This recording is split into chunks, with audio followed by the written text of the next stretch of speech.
गलती तो सबसे होती है और गलती को सीख कर आगे बढ़ना यही सक्सेस है। 3 पिलर अगर अपने उत्तरदायित्व से भागते हैं तो मीडिया उन्हें गाइड करता है। सोच लीजिए कि कितनी ताकत है आपके पास। स्ट्रगल बहुत था, चैलेंजिंग बहुत था, तो आज वही सब चीज़ मैंने फेस ऑफ की, तभी तो मुझे अचीव किया। अगर हम उससे डरते पीछे बैठ जाते तो हम कुछ ना कर पाते हैं। मेरा मेन मोटिव जो था, महिलाओं के अंदर ये पावर डालना कि आप कुछ भी कर सकती हैं, बस आप आगे बढ़ के देखिए। हम फलकनाज को देखते थे जो अपनी जांबाज पत्रकारिता के लिए जानी जाती थी। आज जो हमारे सामने बैठी हैं ये मिस यूपी फलकनाज हैं। हम आगे किस फलकनाज को देख रहे हैं, आगे क्या तैयारी है, क्या लक्ष्य है आपका? और पेरेंट्स लोग को अंडरस्टैंड करना चाहिए, अगर बच्चे कुछ अच्छा कर रहे हैं तो उन पर ज़्यादा फोकस करना चाहिए, ना कि बाहर वालों पर। कॉन्फिडेंस बिल्डअप करने में उनका बहुत सपोर्ट है। विजेंद्र सर इसलिए मैं जब भी बैठती थी, क्लास ओवर होता था तो सर बोलते थे, फलक तुम करो ये, तुम ये बन जाओगी, तुम देखना एक दिन ब्यूरो चीफ बन जाओगी। मैंने हमने सर आप इतनी बड़ी बड़ी बात बोल देते, हम हो ही नहीं सकते। सर का क्यों, इंसान ही तो बनता है। बहुत इंपॉर्टेंट है अपनी पहचान बनाना। जब तक अगर आपकी पहचान नहीं है ना तो आप समाज में कुछ नहीं कर सकते। नॉलेज ही नहीं है तो आप क्या बोलेंगे। नॉलेज रहेगी, नॉलेज आपको कॉन्फिडेंस खुद दे देगी। नमस्कार, राजनीतिक विमर्श में मैं हूं आपके साथ आदित्य शुक्ला। इस वक्त मेरी मौजूदगी डॉक्टर राम मनोहर लोहिया विश्वविद्यालय के प्रचेता भवन में चल रहे जनसंचार एवं पत्रकारिता विभाग में है। मेरे साथ एक ऐसी शख्स मौजूद हैं जो इसी विभाग की पूर्व छात्रा रही हैं और इस बार मिस यूपी 2024 के खिताब से नवाजी गई हैं। हमारे बीच में और हमारे साथ इस वक्त मौजूद हैं फलकनाज जी। सबसे पहले आपका स्वागत है और बहुत ढेर सारी शुभकामनाएं आपको। Thank you. फलकनाज जी, जो हमारा पहला सवाल है, ये बताएं कि कैसा रहा सफ़र, कितना चैलेंजिंग रहा एक छात्र जीवन से मिस यूपी का खिताब जीतने तक का? जी बिल्कुल, देखिए चैलेंज तो हर चीज़ में है और चैलेंज को हमें एक्सेप्ट करके आगे बढ़ना, यही हमारी सक्सेस है जी। बिल्कुल, आपकी लाइफ में चैलेंज आएंगे, आप डाउन्स भी होंगे, आप एक जगह ऐसा भी आएगा कि आपको लगेगा कुछ नहीं होगा। बट अगर आपने अपनी माइंड में आपको एक सेटअप बनाना है कि हमें ये चीज़ करना है, कुछ बड़ा करना है, तो चैलेंज को एक्सेप्ट करके, और जो गलतियाँ हों, आप ये सोचिए गलती तो सबसे होती है और गलती को सीख कर आगे बढ़ना यही सक्सेस है। अगर आपको कुछ बनना है तो आप चैलेंज एक्सेप्ट करिए, गलती को एक्सेप्ट करिए और आगे बढ़िए, कंटिन्यू करिए, आपके हाथ में खुद रिजल्ट मिल जाएगा। आपने जो मिस यूपी का खिताब जीता है, हम अक्सर देखते हैं कि किसी शहर में, क्या किसी छोटे शहर में छोटा सा ब्यूटी कॉन्टेस्ट होता है तो महीनों की तैयारी लग जाती है। आपने इतना बड़ा मुकाम हासिल किया, इतना बड़ा खिताब जीता, आपको कितने दिन की तैयारी, कितना दिन लगा इस तैयारी में? ऑफ कोर्स, एक तो मैं रिपोर्टिंग भी करती हूँ साथ में, और साथ में मुझे इसकी प्रैक्टिस करनी पड़ती थी, तो मैं ज़्यादातर नाइट में ही प्रैक्टिस करती थी, क्योंकि दिन में तो मुझे रिपोर्टिंग का काम रहता था, इतना मैं उसी में बिज़ी हो जाती थी। तो नाइट में, लेकिन अगर आपके अंदर लगन है तो आप ये मत कहिए कि मेरे पास टाइम नहीं है, मैं कैसे करूँ। अगर आपको कुछ करना है तो आप सब कुछ कर लेंगे, जब चाह है तो राह है। तो मैं नाइट में इसको प्रैक्टिस करती थी और कंटिन्यू प्रैक्टिस करना, वॉक की प्रैक्टिस करना, क्वेश्चन आंसर तो मुझे इतना प्रॉब्लम नहीं है, क्योंकि मैं ऑफकोर्सली मेरा ये डेली रूटीन का काम ही है, क्वेश्चन पूछना, क्वेश्चन जानना, आंसर करना, तो उसमें तो मुझे इतना इशू नहीं हुआ। तो अब वॉक प्रैक्टिस करनी थी, तो वॉक प्रैक्टिस के लिए मैं 1 मंथ तो मैंने मिनिमम किया ही है। फलक, जैसा कि मैं जानता हूं, जब मुझे कल पता चला कि आपका इंटरव्यू करना है, मैं थोड़ी सी आपके बारे में रिसर्च कर रहा था। आप अमेठी के रहने वाली हैं। अमेठी जो ग्रामीण क्षेत्र अभी भी माना जाता है, वहां से निकल करके आना अयोध्या जैसे ज़िले में अवध विश्वविद्यालय में आपने एडमिशन लिया। कैसे आप इसको देखती हैं? ग्रामीण क्षेत्रों में अक्सर बच्चियों को, लड़कियों को दबाया जाता है, तो किस प्रकार से एक लड़की अपने घर वालों को कैसे फेस करे और किन विचारों को रखे जिससे लड़कियों को आगे बढ़ाया जा सके? ऑफ कोर्स, जिस तरह से मैं अमेठी ज़िले से जहाँ बिलोंग करती हूँ, वहाँ पर तो गर्ल्स को इतनी अपॉर्चुनिटी नहीं दी जाती है बाहर निकलने की। वहाँ पर जीन्स पहनना भी बहुत बड़ी बात मानी जाती है कि अगर वो लड़की जीन्स पहन के बाहर निकल रही तो लोग उसे पहनावे पे कम, वो अगर अच्छे काम के लिए भी जा रही है तो उसे लोग गलत बोल लेते हैं। सबसे इम्पॉर्टेंट चीज़ है कि आप पेरेंट्स अगर आपके सपोर्ट में हैं, और पेरेंट्स से ज़्यादा इम्पॉर्टेंट आपकी लाइफ में कोई भी नहीं होना चाहिए। कोई दोस्त या कोई भी रिश्तेदार नहीं चाहेगा कि आप आगे बढ़िए। आप लोगों को अवॉइड करना सीखिए, और आपने जो अगर सोच लिया हमें करना है, तो जैसे मैंने आपको अभी भी बताया था कि अगर आपको सक्सेस होना है तो अपने जो जवाब है, अपनी जो अंदर दृढ़ निश्चय है, उससे आप समाज के लोगों को बदल दीजिए। अगर आप उनके कहने से अगर आपने आपको बदल ली तो आप सक्सेस नहीं हो पाएंगे। बहुत सारे कमेंट्स फेस ऑफ करने पड़ते हैं ट्रस्ट बनाने के लिए। घर में तो देखिए पेरेंट्स आप ऊपर ट्रस्ट करेंगे, बट अगल बगल वाले जो होते हैं वो आपको, पेरेंट्स को आगे मिसगाइड करते रहते हैं कि अरे आप अपने बच्चों को बाहर छोड़ रहे हैं, ऐसा है वैसा है। बट देखिए, जब वो आप थोड़ा सा कुछ बेस्ट करके देंगे ना, तो पेरेंट्स का ट्रस्ट आप पे बनता है कि मेरा बच्चा कुछ अच्छा कर रहा है। तो वो ऑफ कोर्स है कि वो आपका हाथ पकड़कर वहाँ तक ले जाएंगे। और जो अगल बगल वाले हैं, जब आप सक्सेस हो जाएंगे तो वो भी आपका नाम लेंगे कि ये मेरे बगल के रहने वाले हैं। ऐसा मेरे साथ भी हो रहा है, क्योंकि पहले जब हम निकलते थे बाहर तो सारे लोग बोलते थे कि आप अपने बच्चों को बहुत छूट दे रखे हैं, स्पेशली अपनी लड़की को, और ऐसे वो कपड़े पहन रही हैं, ऐसे जा रही हैं, कोई आप ये ग्रामीण क्षेत्रों में बहुत ज़्यादा कहा जाता कोर्स है।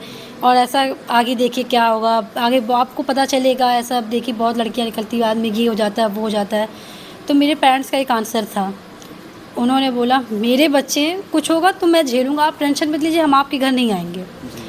और जब आज मैंने अचीवमेंट कर ली तो वो मेरे घर खुद मिठाई का डब्बा लेके आ रहे हैं और बोल रहे हैं वाह मेरा बेटा, मेरे पड़ोस का तो तुमने नाम रोशन कर दिया। तो मैंने बोला अंकल, कल तक तो आप बोलते थे कि मैं नाम बदनाम कर रही हूँ, आज आप खुद क्यों बोल रहे हैं कि नाम रोशन कर रहे हैं? तो उनका मुंह साइलेंट हो गया। तो सबसे ज़्यादा इंपॉर्टेंट चीज़, ऐसे लोगों को ना तो आप अवॉइड करना सीख लीजिए और आगे बढ़िए, आगे बढ़ते रहिए। जब आप सक्सेस हो जाएंगे ना तो वही लोग आपको पीछे आएंगे। ज़रूरत नहीं किसी की, आपकी किसी को सपोर्ट मिले। अगर आप खुद सेल्फ डिपेंड आपने सोच लिया, सबसे ज़्यादा अगर आपकी ताकत क्या है कि आपके अंदर जो खुद की पावर है, आप उस पर फोकस करिए, उस पर काम करिए।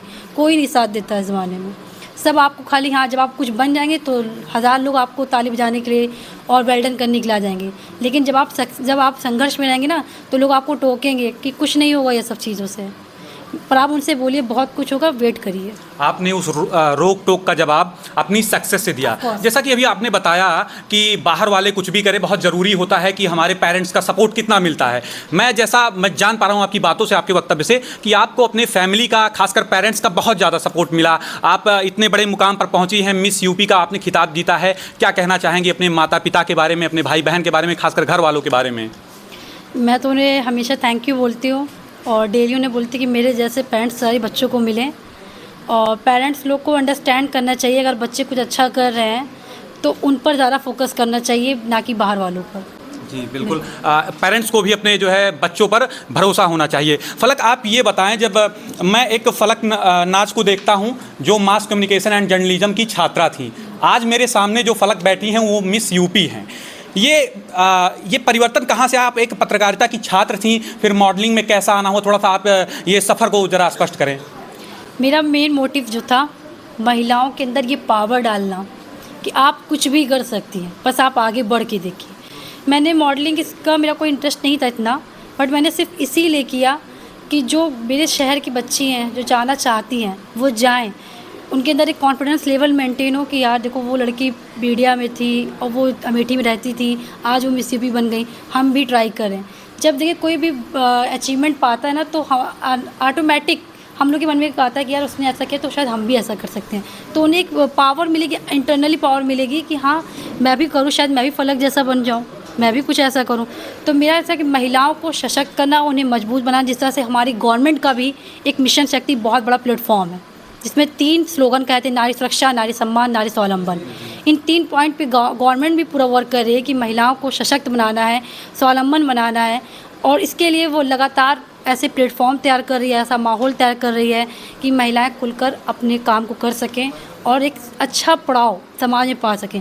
बहुत इंपॉर्टेंट है अपनी पहचान बनाना। जब तक अगर आपकी पहचान नहीं है ना तो आप समाज में कुछ नहीं कर सकते। बिल्कुल, और हम लोग पत्रकारिता विभाग में बैठे हैं तो जो पत्रकारिता में छात्राएं आती हैं उनके ऊपर भी बहुत सारे कमेंट होते हैं, इससे उनका सेल्फ कॉन्फिडेंस नहीं बन पाता है। उनके लिए आप क्या कहना चाहेंगे? हमारे साथ जो है पत्रकारिता के छात्र छात्राएं बैठे हैं, इनमें भी कई छात्राएं और कई छात्र ऐसे सेल्फ कॉन्फिडेंस नहीं आ पाता है, इसके लिए क्या कहना चाहेंगी आपकी? कैसे क्या चीज़ों को फॉलो करें जिससे सेल्फ कॉन्फिडेंस मजबूत रहे?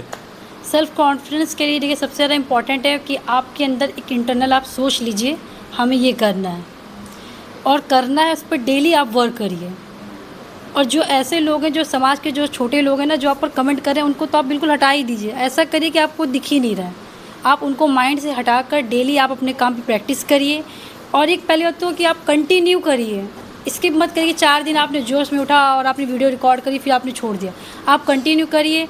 आपको अगर लग रहा है कि कोई बोल रहा है नहीं, इससे कुछ नहीं होगा, आप मत सुनिए, आप करते जाइए और अपनी कन्वर्सेशंस पर बहुत ज़्यादा प्रैक्टिस करिए। नॉलेज अचीव करिए, बुक्स रीडिंग करिए, नॉलेज लीजिए, अगल बगल क्या हो रहा है अपडेट रहिए।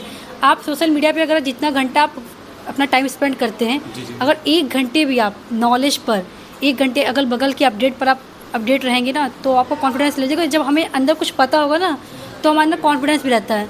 अगर आपको स्टेज पे खड़ा करा दिया जाए, आपको नॉलेज ही नहीं है तो आप क्या बोलेंगे? नॉलेज रहेगी, नॉलेज आपको कॉन्फिडेंस खुद दे देगी। जैसा कि हम जानते हैं आप एक संस्थान में जो है रिपोर्टर हैं और इससे पहले भी एक संस्थान में रिपोर्टर थी। ये बताइए, आप अमेठी से रोज़ाना, जब मैंने सर से बात की उन्होंने आपके संघर्ष के बारे में बताया, आप अमेठी से रोज़ाना अयोध्या आती थी, रोज़ आना जाना होता था। ये संघर्ष की कहानी थोड़ा वो मैं 2 वर्ष में जाना चाहता हूँ, जब आप यहाँ की छात्रा थी, थोड़ा सा उस टाइम को आप बताना चाहें कि जिससे जो हमारे सामने ये छात्र और छात्राएँ बैठे हैं इनको भी सहायता मिल सके, आप जैसा ये बन सके, एक अच्छा मुकाम हासिल कर सकें। देखिए, वो तो बहुत स्ट्रगल पीरियड था और मेरे पेरेंट्स जब एडमिशन कराने हैं तो उन्होंने बोला तुम इतनी दूर आ पाओगे, क्योंकि अयोध्या की रोड तो अब तो हाईवे बन गया, बहुत ज़्यादा चैलेंजिंग था उस वक्त। हाँ, समझ आइए, ये रोड इतनी ख़राब थी कि हम लोग को 2 घंटे लग जाते थे, 2-2.5 घंटे सिर्फ आने जाने में, और 1-2 बस चलती थी, उसका 2 ही टाइम था, सुबह 7:45 पे चलती थी और यहाँ से 2:30 बजे जाती थी।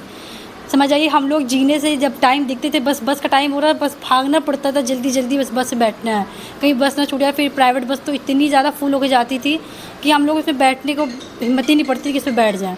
देखिए, स्ट्रगल बहुत था, चैलेंजिंग बहुत था, तो आज वही सब चीज़ मैंने फेस ऑफ की, तभी तो मुझे अचीव किया।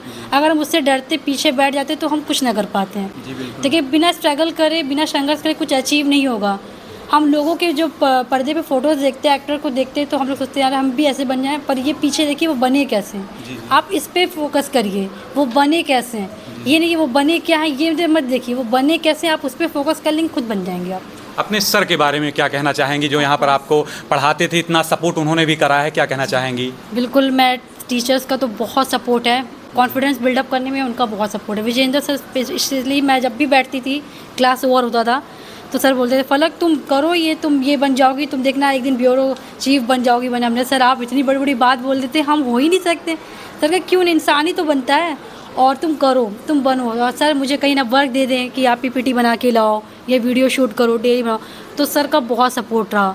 और जब मैं यहाँ यूनिवर्सिटी मैंने एडमिशन कराया था, तो अमेठी से जब मैं यहाँ आई तो मुझे लगा कि यहाँ के जो टीचर्स होंगे पता नहीं कैसे गाइड करते हैं, बच्चों से बोलते होंगे, मतलब एक लोग को रहता है कि बड़े टीचर से, बड़े स्कूल में, बड़े टीचर से, और काफ़ी दूर है हमारे ज़िले से हैं, और वो पता नहीं कैसा उन लोग एटीट्यूड में ना रहें, ध्यान ही ना दें, बट वो इतने फ्रेंडली तरीके से बात करते थे कि मेरे पेरेंट्स भी इतने अच्छे तरीके से सर मुझे गाइड करते थे।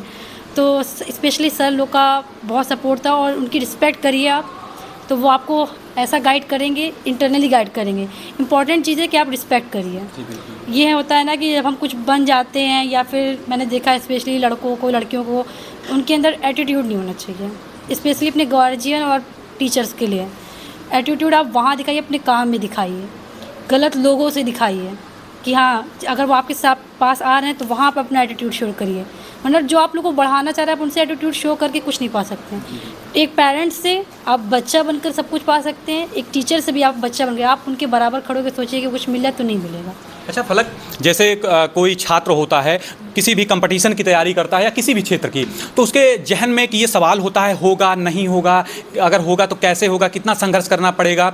आपके जहन में भी कुछ ऐसा था जब आप मिस यूपी के लिए जब आप तैयारी कर रही थी? ऑफ कोर्स मेरे मन में था, कि इसीलिए मैंने अपने पेरेंट्स से और रिलेशन में हाइड किया इस चीज़ को कि मैं इस कंपटीशन में पार्टिसिपेट कर रही हूँ। मैंने कहा अगर नहीं जीतेंगे तो छुप जाएगा, बचा रहेगा, इंसल्ट तो नहीं होगी। तो वो मेरे मन में था कि पता नहीं यार, इतनी सारी लड़कियाँ आएंगी और मैं इस डिपार्टमेंट में इतना प्रोफेशनल मॉडल तो हूँ नहीं, उन लोग बहुत अच्छी वॉक कर लेंगी, ऐसा होगा। फिर मैंने सोचा, जब मैं स्टेज पे गई तो मैंने भूल गई मैं सबको कि मेरे बगल प्रोफेशनल खड़ी हैं। मैंने सोचा मैं यहाँ पर फलक खड़ी है, और जब मैंने इतने चैलेंज को फेस ऑफ कर लिए तो ये क्या है, और मैंने इतने कॉन्फिडेंस के साथ वॉक की है कि वहाँ के लोगों का मुंह खुला का खुला रह गया। यार ये लड़की प्रोफेशनल भी नहीं थी इतनी अच्छी, क्योंकि वहाँ पे मेरा कॉन्फिडेंस और मेरा जुनून था कि मुझे अचीव करना है। आपके अंदर एक कॉन्फिडेंस है कि यार लगन है, और ज़िद्दी होना चाहिए अपने एम के लिए, ज़िद्दी बनिए कि मुझे करना है। कोई कुछ भी बोले, घर में भी डांटे, घर वाले भी डांट देते हैं कि तो पेरेंट्स बच्चे हो जाते कि मेरे पेरेंट्स ने डांट दिया, हम नहीं करेंगे। घर वाले भी डांट, आप सही काम के लिए अगर आप हैं तो घर वाले भी डांट रहे हैं, थोड़ा झूठ भी बोलना पड़ रहा है, आप करिए, बट जब आप सक्सेस होंगे तो लोग तो देखेंगे कि हाँ इसने कुछ अचीव किया।